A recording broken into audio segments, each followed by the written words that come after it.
tout le monde, ici Abdul Malik de la chaîne Série Science. Alors aujourd'hui, nous allons traiter un exercice toujours dans le thème des applications bases de la dynamique. Et donc cet exercice ici, on va lire sans plus tarder son énoncé. Vous avez ici en fait, on va comprimer ici x de x2 est égal à 2 cm. En fait, à l'aide d'un solide de masse m, vous avez ce solide là qui va servir à compresser le ressort, qui a un ressort ici qui a un raideur qui n'est autre que K et une longueur à vide L0 qui est égale à 5 cm. Et on le libère sans vitesse initiale. Le solide S percute une bille B de masse M en haut, très bien, et le choc est parfaitement lisse. Les frottements sont supposés négligeables sur toutes les parties, sauf sur la partie OV. On donne grand M est égal à 30 grammes, petit m est égal à 10 grammes. Et ici, l'intensité de la pesanteur est égale à 10 mètres par seconde. Quant à ici, l'intensité de la pesanteur, la constante de raideur est égale à 300 Newton par mètre. Bon, là, il faut considérer que les deux parties qu'on va énumérer sont prises de manière indépendante. Donc, la première partie, il s'agit en fait du mouvement sur le tronçon AOB. Donc, c'est sur cette partie que nous allons travailler en premier lieu.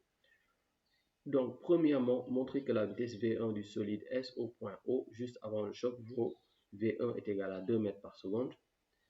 Deuxièmement, montrer que la vitesse V2 de la bille B après le choc vaut 3 mètres par seconde. Ensuite, vous avez la bille B qui va aborder une piste horizontale OB. Donc, quand elle va sortir de cette piste, elle va aborder cette piste. Ok, cette piste, autant pour moi, et qui fait une longueur de 50 cm sur lequel vont s'exercer des forces de frottement d'intensité constante F. À l'instant t est égal à 0, la bille quitte le point 0. Donc à l'origine du temps, on va considérer que le mobile se trouve ici avec une vitesse V2 qu'on a préalablement ici déterminée, qui n'est autre que 3 mètres par seconde. Donc, calculer l'accélération de la bille, sachant que sa vitesse au point B et VE est égale à 2 mètres par seconde. Donc, arrivé ici, sa vitesse sera de 2 mètres par seconde. Là, elle serait de 3 et là, elle serait de 2. Donc, il y a forcément un mouvement rectiligne uniformément décéléré. Ok, donc là, on nous demande ici d'appliquer, en appliquant TCI au point B, déterminer l'expression de l'accélération en fonction de F et M. Puis, cinquièmement, calculer l'intensité de la force de frottement et ensuite déterminer la date à laquelle la bille arrive au point B. Deuxième partie maintenant, c'est sur la partie BD, sur l'arc BD, l'arc de cercle BD que vous avez ici. Donc, qui lui est un arc de cercle de centre O', donc O', différent de O, là ils ont mis O mais c'est O', et qui a un rayon de 6 cm. La bille est repérée par l'abscisse angulaire θ est égal à BOM. Donc, θ, c'est ça. C'est ça, θ. OK? M, BO', M, et M étant un point quelconque. Il peut être ici, il peut être ici. Voilà. Bon, maintenant, premièrement, déterminer l'expression de la vitesse de la bille au point M en fonction de θ, G, R et VB. Ensuite, en déduire l'expression de la vitesse de la bille au point E, où la bille quitte la partie BD en fonction de θ1, G, R et VB. Et 3, déterminer l'angle θ1 formé en fait à partir du point E. Donc c'est cet angle-là qu'on devra déterminer. Et pour finir, très bien, quand elle quitte la partie BD en appliquant cette TCI, pour finir, déterminer les caractéristiques du vecteur vitesse VE de la bille au point E. Avec quelle vitesse la bille atterrit-elle sur la piste de réception en un point P? On donne EH est égal à H est égal à 2 mètres. Voici en fait l'énoncé en fait, de l'exercice. Bon, maintenant, en fait, on va commencer par la première question sur la première partie, dans laquelle nous devons ici démontrer que en fait V1 est égal à 2 mètres par seconde. Déjà, ce que vous devez savoir ici, c'est qu'il y a ce qu'on appelle, on va utiliser ici l'énergie mécanique. Donc l'énergie mécanique nous permettra de désigner ici une position finale et une position de référence. Ok, là ce sera la position ici. Bon, là ce sera la position qui va être considérée comme position de référence pour l'énergie potentielle, et cette position est la position initiale. Voilà.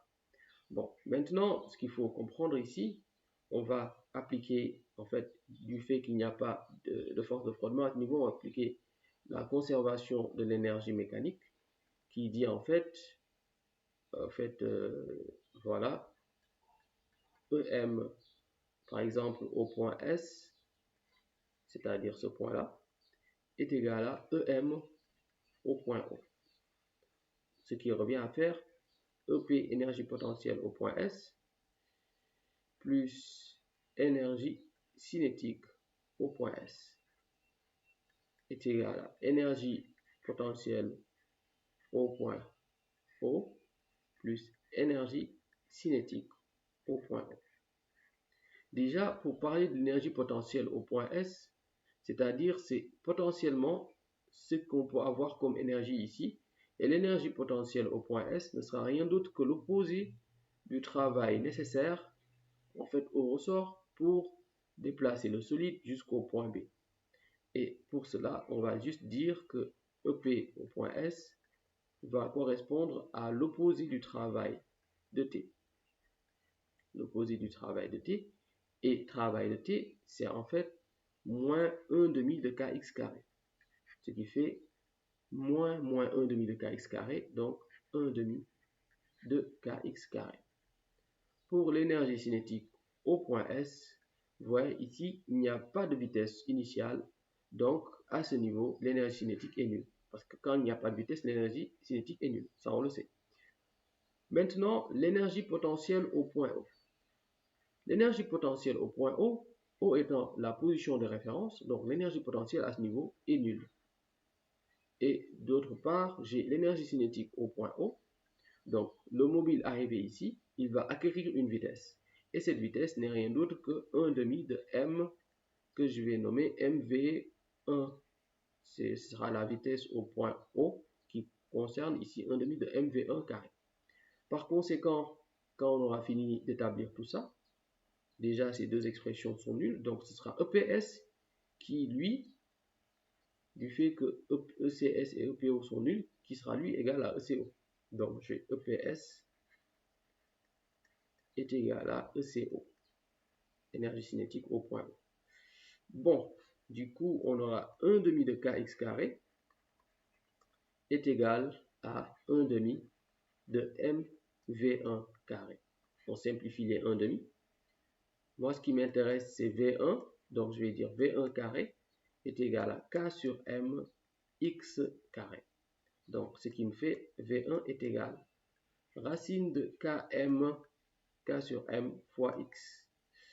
En faisant l'application numérique, on a v1 est égal à racine de k qui n'est autre que racine de 300 sur la masse m, m qui est lui égal à 10 grammes, donc 0,0.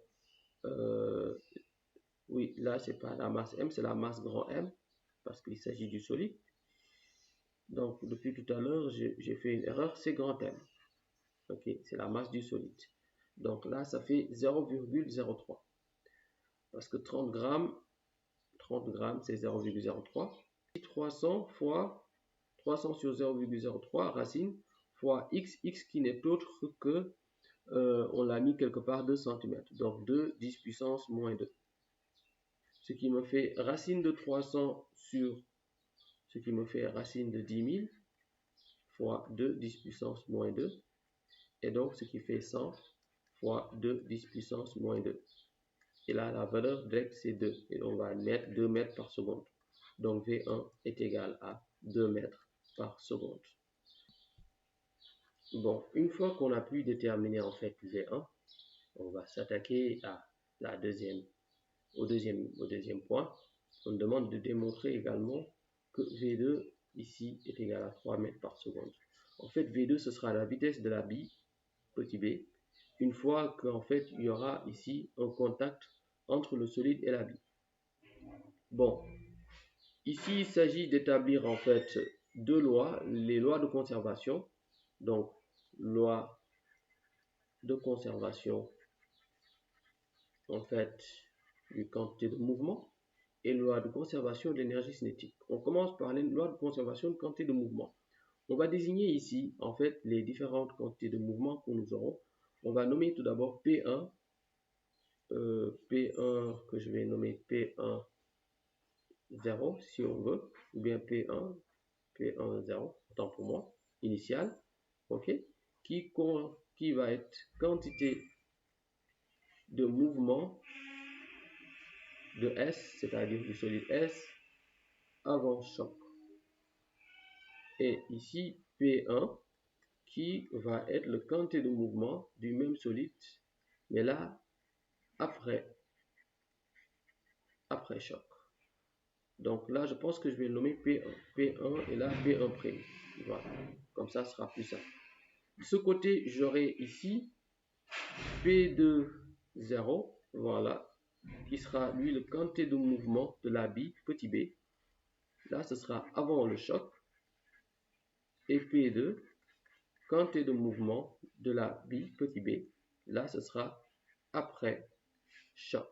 Nous allons établir la relation. On a P1 plus ici P2 0 est égal à P1 prime plus P2. N'oublions pas qu'au départ, la bille n'est pas en mouvement.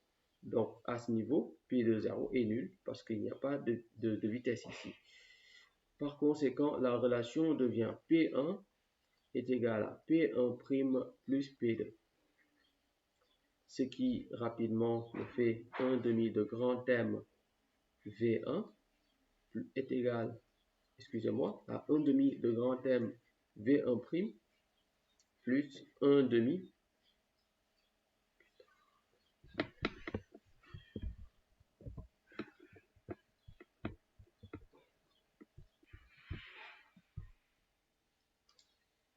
ce qui me donne ici P1 plus P2 0 est égal à P1 prime plus P2.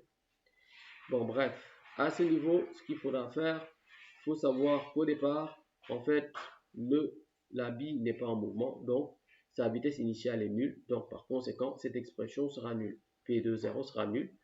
Et donc, on pourra directement avoir P1 est égal à P'1 plus P2. Bon, on va donner leur expression rapidement, ce qui me fait, bon, là, ce sera grand M V1 est égal à grand M V'1 plus petit m V2.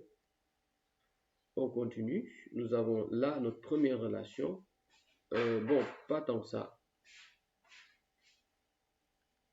On aura à écrire finalement M V2 est égal à M ici, facteur de V1 moins V'1. Voici ce qu'il en est. Donc, ça, c'est la première relation. La conservation de l'énergie cinétique. Donc, il dit EC1 plus EC2 0 est égal à EC'1 plus EC2. Comme tout à l'heure, ici, c'est égal à 0, vu qu'il n'y a pas de vitesse nulle. Ce qui nous donne ici EC1 est égal à EC'1 plus EC2. Et là, on va avoir quoi à exprimer? On aura 1/2 de grand M V1 carré est égal à 1/2 grand M V'1 carré plus 1/2 petit m V2 carré. Voici ce qu'on a comme expression. Finalement, cette expression, elle peut être simplifiée en enlevant les 1/2 de part et d'autre. Et donc, vous aurez ici grand M V1, donc je vais déplacer V1' au carré, ce qui me fait grand M V1 moins V1, voilà, moins V'1 carré est égal à petit m V2 carré. Finalement, ça, ce sera ici la relation 2. Et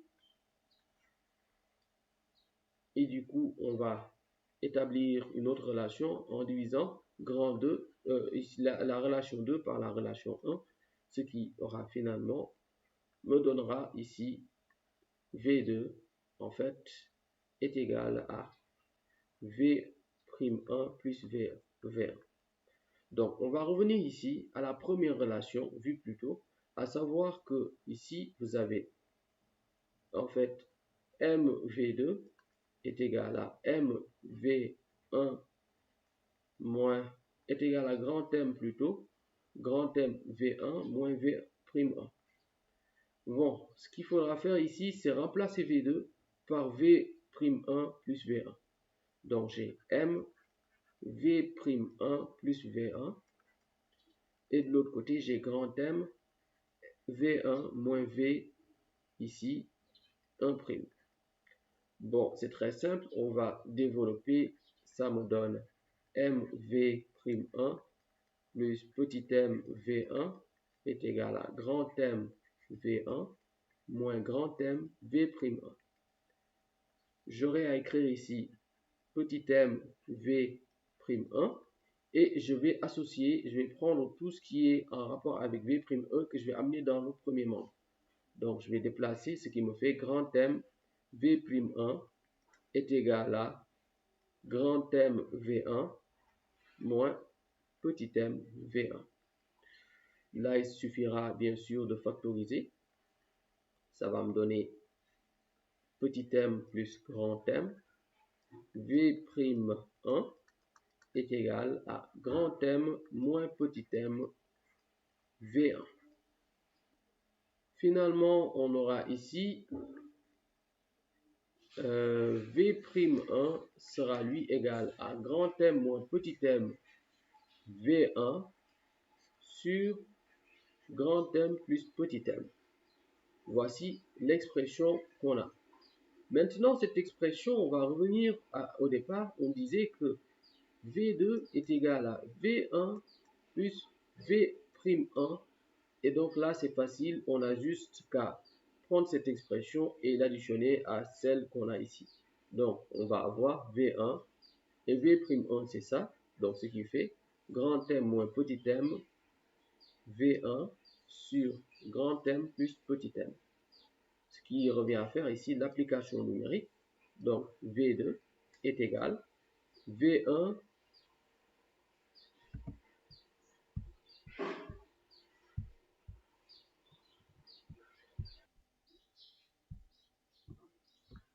Bon, on aura fini ici de dire en fait V2 est égal à V1.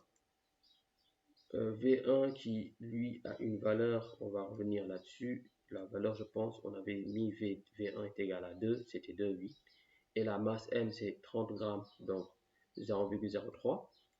Si on doit convertir en kilogrammes, moins 10 grammes pour la masse de la bille, ce qui fait 0,01 sur 0,03 plus 0,01 fois 2. En faisant le calcul, ce sera 2 plus, ici on aura 0,02 fois 2, donc ce qui fait 0,04 et 0,04. Donc j'aurai 2 plus 0,04 sur 0,04, c'est 1. Et là on a 3 mètres par seconde. Par conséquent, on a V2 est égal à 3 mètres par seconde. Voici ce qu'il en est. Bon, du coup ici on aura 3. Et pour 3, vous avez ici la vitesse qui n'est autre que, voilà, vous avez juste à déterminer ici l'accélération. Pour déterminer l'accélération, en fait, il faut savoir que la bille, elle quitte O pour aller en B. Il y a la présence de force de frottement. Il y a en fait une vitesse au point O qui n'est autre que V2 et qui correspond à 3 mètres par seconde. La vitesse au point B qui est la vitesse finale qui correspond à 2 mètres par seconde. Vous avez ici le trajet, c'est OB, qui est lui égal à 0,5 mètres, vu que c'est 50 cm. 50 cm, c'est 0,5 mètres. Maintenant, on va ici appliquer ici un théorème qui fait que 2A delta x est égal à delta V carré. Par conséquent, on aura A est égal à delta V carré sur 2 delta x. Bon, pour ce faire, on aura delta V carré qui ne sera rien d'autre que la vitesse finale au carré, à savoir VB au carré, moins V2 au carré sur 2 fois OB. Delta X étant OB. On fait l'application numérique ici. On aura A est égal à VB carré qui n'est autre que 2 au carré moins V2 carré qui n'est autre que 3 au carré et 2 fois OB 0,5, 2 fois 0,5, ce qui me fait 1 au dénominateur. Donc j'ai ici 4 moins 9, ce qui me fait moins 5. Donc l'accélération est égale à moins 5 mètres par seconde carré.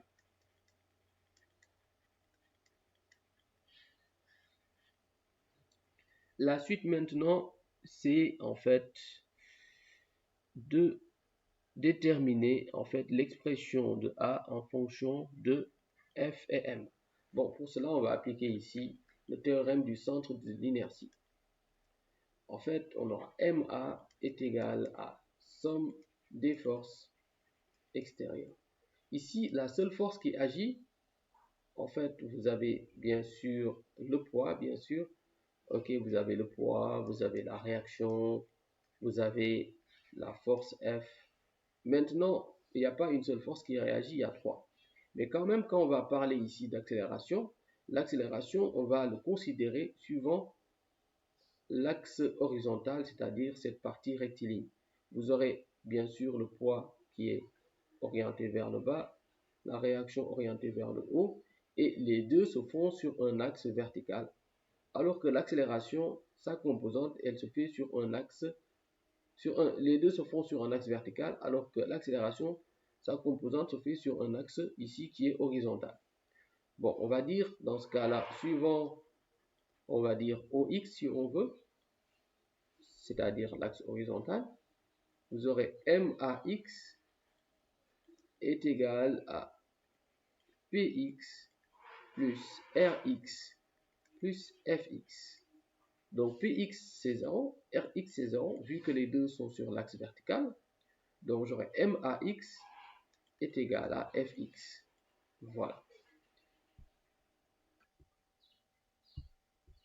Bon, du coup, ici, nous aurons MAX est égal à F de X. Bon, on va ici désigner le mouvement. Si le mouvement va dans ce sens, les forces de frottement auront tendance à s'opposer.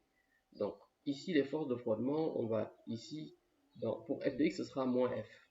Et MAX, qui sera MA, vu qu'il y a une seule composante, est égal à moins F. Par conséquent, on aura A est égal à moins F sur M. Voici ce qu'on nous demandait tout à l'heure.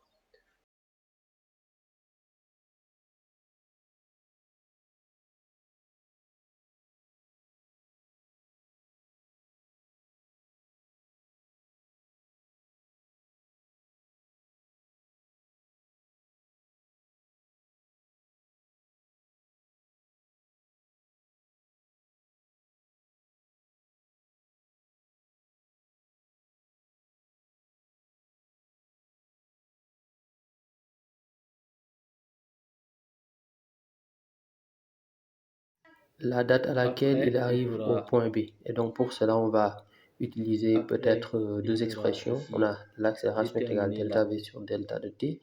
On a également la vitesse qui est lui égale à delta de x sur delta de t. On peut prendre l'une des deux expressions. On va prendre celle d'en haut, bien sûr, parce qu'on connaît et l'accélération et la vitesse. Donc, ce qui nous fait delta de t est égal ici, en fait, delta de v sur a. Ok. Déjà, en fait, vous avez la variation, la vitesse initiale, vitesse finale moins vitesse initiale sur a. Et donc, la vitesse finale, on l'avait déterminée, c'est la vitesse au point B. Et la vitesse initiale, c'est V2. Et donc, en faisant le calcul avec A, en faisant l'application numérique, on a VB, c'est... j'avais mis quoi comme valeur? 2, oui, c'est bien ça. Et pour V2, c'est 3. Donc 2 moins 3 sur A, c'est 5, moins 5, autant pour moi. Et là, ça me fait moins 1 sur 5, moins 5, ce qui me fait 1 sur 5. Donc ici, la durée T est égale à 0,2, si on calcule bien. Très bien, voici ce qu'on demandait, à savoir T, et c'est égal à 0,2 secondes. Ensuite, nous allons attaquer la deuxième partie où vous avez l'habit qui va aborder la partie BD. OK. Et pour la première question, il s'agit de déterminer en fait, voilà, sur cet axe, l'expression de la vitesse au point M étant au point quelconque sur l'axe, sur l'arc BD. Voilà. Et pour cela, on nous demande de déterminer Vm en fonction de θ, G, R et VB, c'est-à-dire la vitesse au point B. Pour cela, on va juste utiliser une propriété où en fait la réaction est nulle, si on doit utiliser, parce que vous avez soit l'application de l'énergie du théorème de l'énergie cinétique, ou en fait de celle du théorème de centre de l'inertie. Et donc là, c'est évident qu'on va utiliser en fait le théorème de l'énergie cinétique qui nous permet d'avoir delta EC est égal, de B à M est égal à somme des travaux des forces extérieures. On va déterminer le bilan des forces appliquées. Vous avez le poids, vous avez la réaction. D'autant plus que c'est pas, on n'a pas précisé qu'il y a l'existence de forces de frottement sur la piste BD. Donc rapidement, on aura ici 1 demi de MVM carré moins 1 demi de MVB carré, parce que ça démarre de B, est égal à travail de P plus travail de R. Bon, vous savez bien que travail de R, en fait, il est toujours perpendiculaire à l'axe, la réaction, et donc son travail est nul. On va voir rapidement en agrandissant ici un schéma. Donc là, nous allons ici placer les forces suivant en fait leur direction et leur sens. Et vous avez la direction de la réaction qui est toujours perpendiculaire au mouvement. Là, on va placer le poids, ok, qui va présenter un angle ici θ, parce que voilà, vous avez l'angle θ et ça devient alterne, interne, ok. Et donc, il faudra déterminer cette hauteur entre B et M que ici, on va en fait nommer H. Et en fait, BM, cette hauteur, on va passer par le fait que tu as entre O et B, c'est le rayon. Et donc là, cette longueur qu'on devra déterminer, à savoir H', il faudra faire le rayon moins en fait ici R cos θ. Parce que là, nous avons ici un triangle rectangle et donc ce qui fait H' est égal à R moins R cos θ, donc ce qui fait R moins R cos θ, et donc qui peut s'écrire plus facilement R facteur de 1 moins cos θ.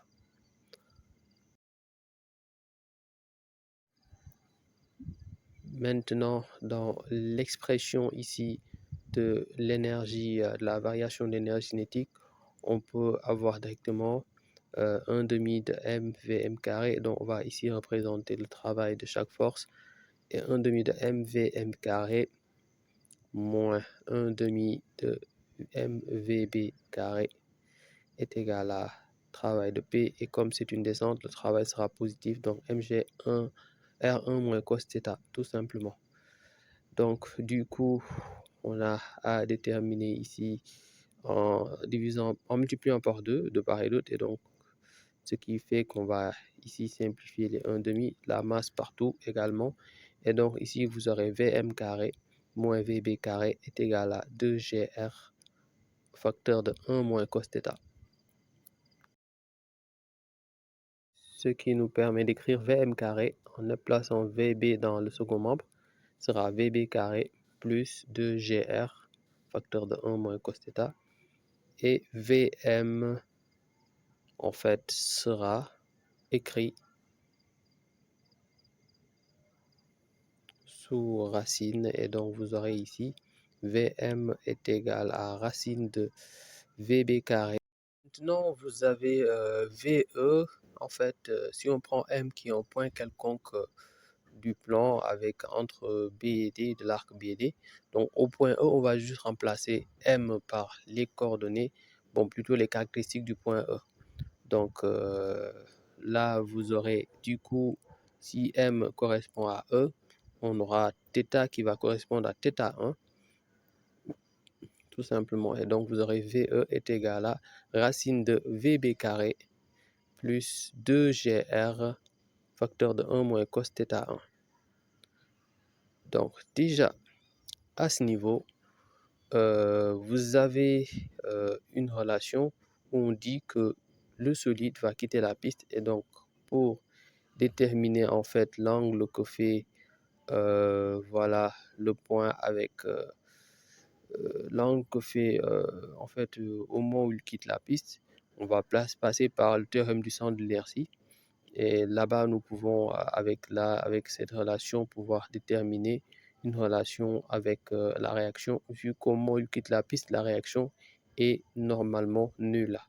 Donc, vous aurez bilan des forces appliquées, et donc P, R, tout simplement, et donc MA est égal à ici P, et là, de l'autre côté, on aura R. Comme c'est un mouvement sur une piste circulaire, on va ici tout d'abord déterminer en fait les coordonnées de chaque force suivant des axes, et donc on va tracer ici les deux repères tangentiels, les deux axes tangentiels et normal, et pour chaque force on va déterminer leurs composantes. Déjà, la réaction c'est toujours perpendiculaire au plan du support.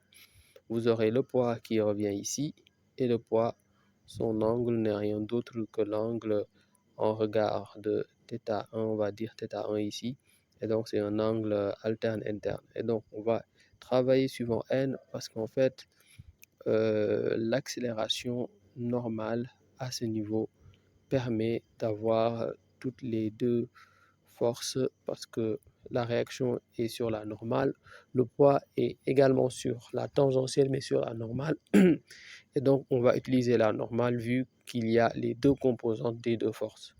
Donc MV, MAN correspond à MV carré sur R, et ici à partir de ce niveau R, on va considérer qu'il est dans le sens négatif vu que l'accélération on va considérer dans le sens positif. Ok, le poids, on va déterminer en faisant des projections, et à ce niveau là ce sera en fait P cos θ1, parce que vous aurez ici le côté adjacent qui va être sur la normale. Et donc vous aurez R qui sera quant à lui égal à P cos θ1 moins mv carré sur R. Or, la vitesse ici est égale à VE. Et VE, nous avons déjà cette expression. On va écrire P cos θ1 moins MVE carré sur R. Maintenant, là, c'est très simple. On a juste qu'à écrire ici avec l'expression. Et au point E, la réaction est ici nulle vu qu'il va quitter la piste à ce niveau. Ok, et faire un mouvement en fait de chute libre.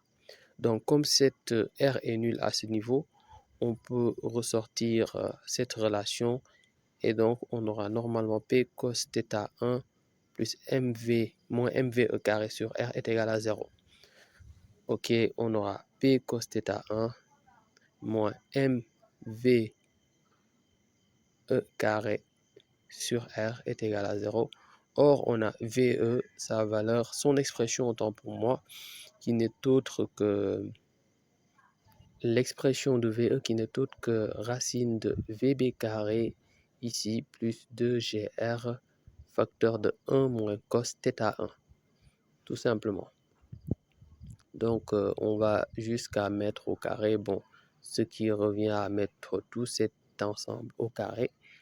Et donc, on va finalement écrire cette relation, à savoir mg cos θ1, vu que c'est P c'est mg, moins, ici on va remplacer VE par son expression, donc m sur R VE carré, ce qui revient à écrire tout ça sans le radical, VB carré, plus 2GR facteur de 1 moins cos θ1. Voici ce qu'on aura à ce niveau. Bon, maintenant, regardez bien, vous aurez à factoriser par ici m. Bon, cette expression c'est égal à 0. Et donc mg cos θ1, bon, je vais d'abord écrire avec tout ça, écrire une bonne fois, VB carré sur R. Et R, en fait, ce qui fait moins, ici devant, ce qui fait moins 2 mgr, ok, facteur de 1, bien sûr, sur R, et donc R se simplifie. Et là, j'ai moins devant moins, ce qui fera ici plus, et donc on aura plus 2mg R sur R cos θ1. Donc là également, les rayons se simplifient. Bon, cette expression est égale à 0, et donc vous aurez une expression mg cos θ1 moins plus 2mg8 cos θ1 que je vais prendre ici, moins, en fait, cette expression, je vais mettre moins ici m en facteur vb carré sur r plus 2g. Voilà, parce que j'ai factorisé par m. Et donc, une fois que j'ai cette expression, on peut facilement envisager d'écrire sous une forme plus simple. Donc, mg cos θ plus mg cos θ1, ce qui fait 3mg cos θ1, ok, moins m facteur de vb carré sur r plus 2g est égal à 0. Et ici, tout est en facteur de m, on peut factoriser par m, ok, ce qui fait 3g cos θ1 moins vb carré sur r plus 2g est égal à 0. Donc la masse est différente de 0, ok. Donc c'est juste cette expression qui est égale à 0, à savoir 3g cos θ1 moins, entre parenthèses, vb carré sur r plus 2g, qui lui est égal à 0. Bon, bref, on va mettre tout en fait dans le second membre.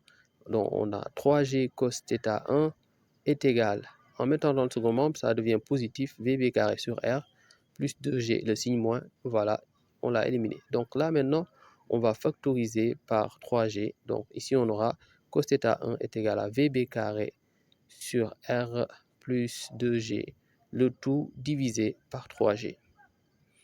Voilà. Du coup, on va faire ici l'application numérique, ce qui nous permet d'avoir cos θ1 est égal à VB, et VB c'est 2, donc 2 au carré. Le rayon, quant à lui, c'est égal à 6, normalement, plus 2G, 2 fois 10, donc ce qui me fait 20 sur 30. Et donc, on fait le calcul rapidement. Ce qui fait 4 sixièmes plus 30 et plus 20, autant pour moi. 4 sixièmes plus 20 sur 30.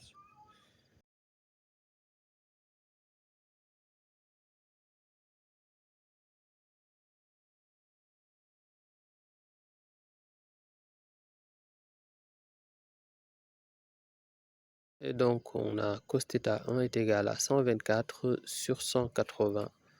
Et ce qui nous permet d'avoir θ1, il y a une valeur de 46,4 degrés. Voici la valeur de θ1. Maintenant, on s'intéresse ici aux caractéristiques de la vitesse au point E.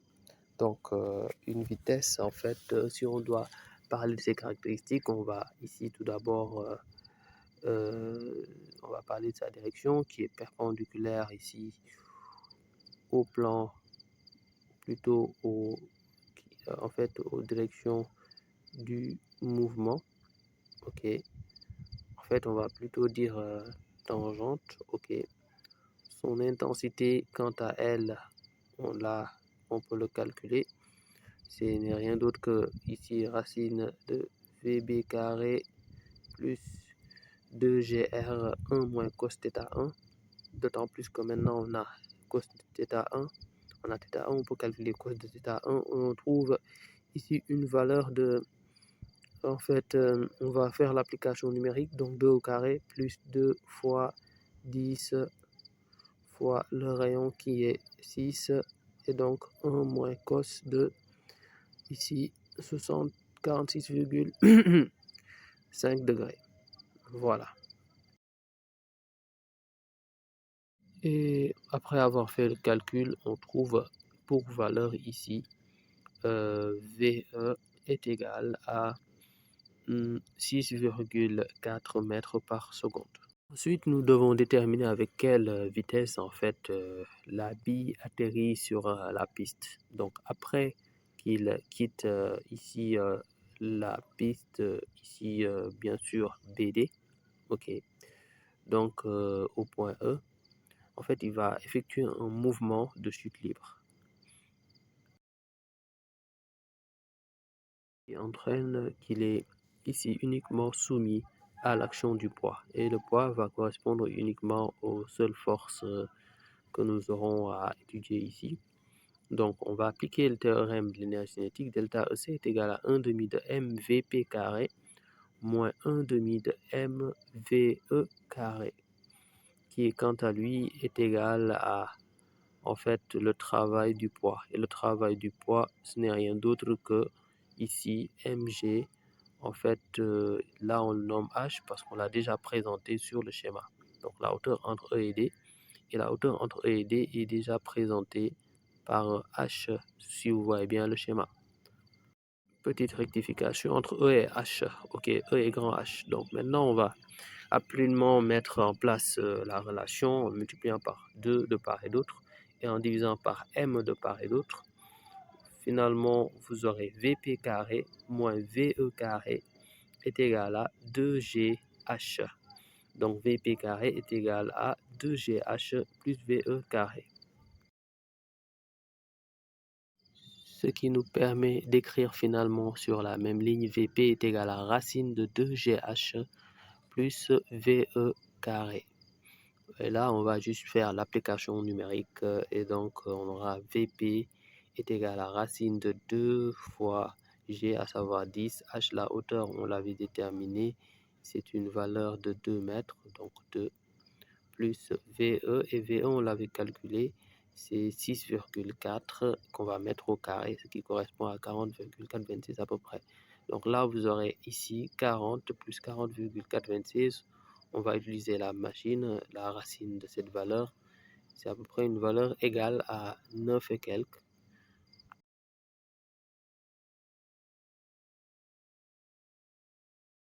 Bon, nous avons fini cette vidéo et du coup, si elle vous a plu, n'oubliez pas de laisser un petit like, mais également de la partager à vos camarades.